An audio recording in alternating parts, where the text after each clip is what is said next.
Hello friends, આજે આપણે શીખીશું વોઝ અને વરના ઇન્ટરોગેટિવ સેન્ટેન્સીસ એટલે કે પ્રશ્નાર્થ વાક્યો કેવી રીતે બનાવવાના. વોઝ અને વરનો ઉપયોગ ભૂતકાળ પાસ્ટ ટેન્સ માટે થાય છે. જ્યારે આપણે પ્રશ્ન પૂછીએ છીએ ત્યારે વોઝ વર શરૂઆતમાં આવે છે.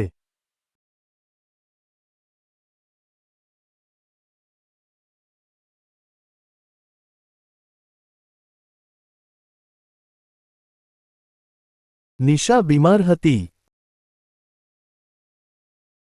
નિશા વોઝ સિક.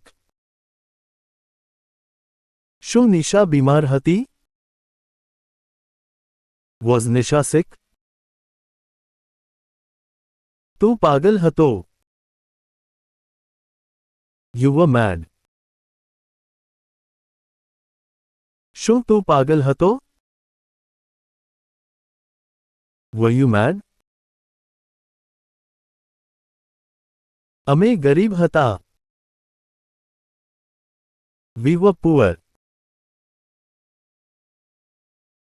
શું અમે ગરીબ હતા? વર વી પુઅર? મોહન ત્યાં હતો. Mohan was there. શું મોહન ત્યાં હતો? Was Mohan there?